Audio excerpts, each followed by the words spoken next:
Tá difícil manter o pH do seu aquário baixo?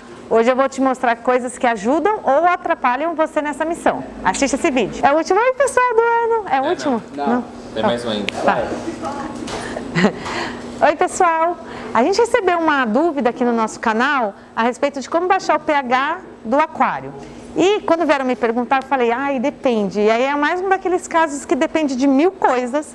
Então hoje eu vou falar algumas coisas que ajudam e outras coisas que atrapalham você a manter o pH do aquário baixo. Você que está aí querendo um aquário com pH 6,6, 6,4, até 6,8, às vezes é bem difícil a gente chegar nesse pH. E aí eu vou mostrar o que a gente pode fazer. E é um processo totalmente investigativo, por isso que a gente até fala que é uma missão manter um aquário ácido. Uma das coisas que a gente tem que investigar, e eu diria que talvez seja a primeira, é o cascalho. Muitas vezes a gente compra um cascalho e acha que ele é inerte, e inerte a gente diz que é um cascalho que não altera o pH. E a gente compra achando que ele é inerte e mesmo assim ele altera o pH. Por isso que a gente tem que fazer essa investigação de se de fato o nosso cascalho não altera o pH. Eu estou aqui com 2 exemplos de cascalho, e esse é um cascalho que é tipo aragonita, e inclusive ele é vendido no mercado para aumentar o pH.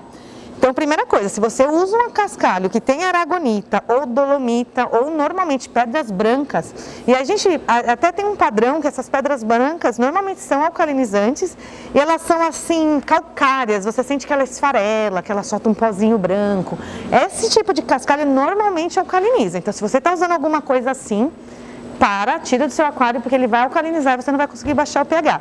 Isso vale para tudo que vem do mar, conchas, pedras que parecem corais, coisas que você achou na praia, tudo isso é super alcalinizante, então você tem que tirar do seu aquário. Até, por exemplo, esse aquário aqui, a gente usa um cascalho que a gente chama de cascalho inerte, que é um basalto, essas pedrinhas pretas. Mas aqui, ó, pode ver, como a gente já remontou esse aquário várias vezes, ele já nem é tão inerte, porque tá vendo que tem concha, tem caracóizinhos, essas carapaças de caracol, que é calcário. E aqui a gente tem até Zanzibar, que é uma pedra que a gente vai usar, uma rocha, né? Que a gente vai usar para aumentar o pH.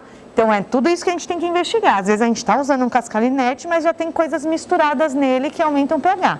Então você tem que ter certeza que seu cascalho é inerte. Isso é bem importante para você manter o pH baixo. Pensando no controle de pH, a gente sempre vai lembrar dos condicionadores de água, que estão aí amplamente difundidos no mercado, que vocês conhecem várias marcas, modelos, tamanhos. A gente, por exemplo, tem o pH- da JBL, tem o Plus também, que é para aumentar o pH, mas hoje a gente está falando sobre baixar o pH. Quando a gente usa um produto como esse, que tem a promessa de baixar o pH, às vezes acontece uma coisa que você vai lá, dosa, bonitinho, olha aqui na embalagem, nesse caso é 10 para 40 litros, você coloca 10 ml para cada 40 litros e o pH baixa e você fica super feliz. E logo depois ele sobe. Isso acontece porque existe no aquário, na água, né, uma propriedade que é a reserva alcalina. Se a reserva alcalina do seu aquário estiver alta, quando você usar um produto ácido, ele vai ter o efeito de abaixar o pH, mas a reserva alcalina vai recompor o pH e o pH vai novamente subir. No caso do pH-, ele até consegue combater um pouco da reserva alcalina, você vai enxergar esse efeito, você vai perceber esse efeito de que baixa e retorna, mas muito menor. Mas existem outros produtos no mercado que realmente é só um ácido. Assim como o pessoal usa vinagre ou receitas caseiras que a gente nunca recomenda porque pode dar muito errado. Mas toda vez que a gente usa só um ácido, a gente vai ver esse efeito muito claramente. Então, se a gente tiver a reserva alcalina do nosso aquário alta, a gente não vai conseguir baixar o pH rapidamente. Ou ele vai baixar e vai retornar. Isso é comum, mas a gente tem que ter perseverança, continuar usando o produto, dosar por vários dias e ir acompanhando. Tudo isso tem uma tendência e a tendência é se estabilizar e a gente chegar no pH adequado. Mas a gente vai ter esse cuidado com a reserva alcalina, por isso que a gente tem que pensar bem como usar esses produtos e também ter em mente essa questão da reserva alcalina. O pH-, para quem tiver interesse em usar, como eu falei, ele tem os ácidos úmicos que baixam o pH e ele também atua na reserva, então ele te ajuda bastante nessa missão. A gente tem embalagem assim de 250 ml e tem um pequenininho de 100 ml, também vai te ajudar. Uma forma muito eficiente de baixar o pH do aquário é injetando CO2, né? A gente pode fazer isso com esses cilindros que existem no mercado, com esses kits mais de iniciante, que esse daqui é um kit para quem está começando, mas a gente normalmente injeta CO2 no aquário porque tem plantas, porque as plantas necessitam do CO2, mas a injeção de CO2 faz o pH baixar, então é uma possibilidade, mas que a gente tem que usar com receio, porque ela realmente baixa muito o pH.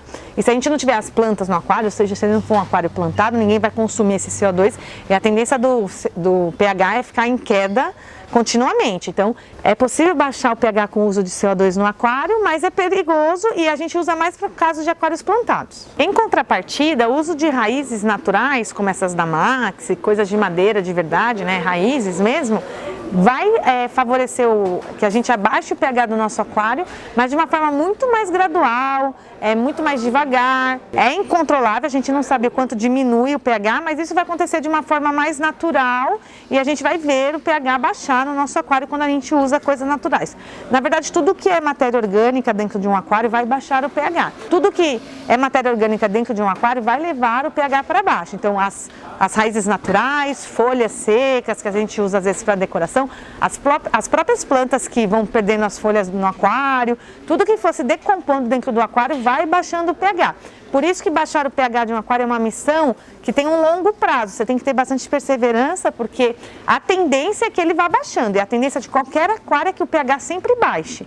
Às vezes a gente tem que ter um pouco de paciência para que ele se mature e de fato você consiga chegar num pH baixo que você precisa. Um dos grandes vilões para manter o pH do aquário baixo, e às vezes a gente esquece disso, é a circulação, ou seja, é a movimentação da água. Às vezes quando a gente instala um equipamento que mesmo que ele esteja dimensionado corretamente, mas a gente instala ele dessa forma que ele faz muita bolha, mexe muito a flor d'água, assim como o uso de bombas de circulação às vezes muito forte, provocando esse redemoinho aqui.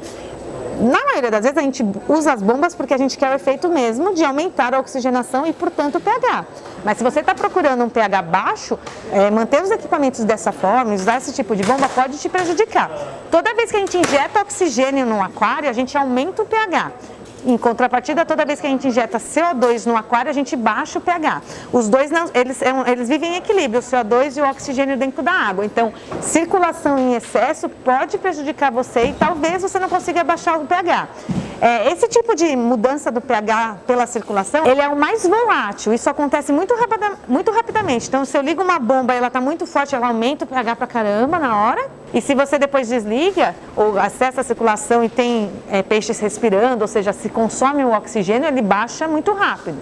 Mas é uma coisa que a gente também tem que perceber caso a gente esteja com problema de não conseguir manter o pH baixo no nosso aquário. Por fim, uma outra coisa que influencia muito no pH do aquário é a TPA. Eu já falei em vários vídeos aqui do canal que a gente usa a TPA justamente porque a tendência do aquário é que o pH baixe. Aí a gente faz TPA normalmente numa frequência quinzenal, de 10 dias ou até semanal, porque normalmente a água da nossa torneira, a água que a gente usa para colocar no aquário tem um pH mais alto. Então a tendência do aquário é ir baixando, eu vou fazer essa troca parcial com uma certa regularidade e colocar água com pH maior para voltar a estabelecer o pH um pouco mais alto. Se você está procurando baixar o seu pH, o que a gente pode fazer é diminuir essas frequências de trocas ou, quando fizer a TPA, usar uma água com pH mais baixo. E aí a gente vai ver gradualmente esse pH baixando, que é a tendência de qualquer aquário.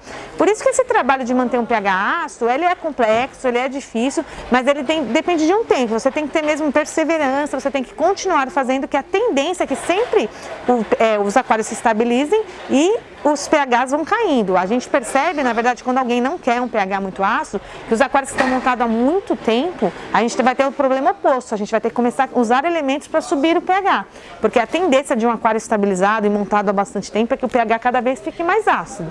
Então, é realmente uma missão, a gente tem que ficar procurando os elementos que estão alterando o pH, por isso que eu quis trazer algumas ideias do que mexe no pH dos nossos aquários, mas existe uma série de coisas e muitos outros produtos e itens que a gente poderia usar para isso. Hoje eu deixei aqui algumas dicas, se você tiver alguma outra dica, deixa aqui nos comentários, e se ficou com dúvida, deixa aqui que a gente responde também. Continue seguindo e até a próxima!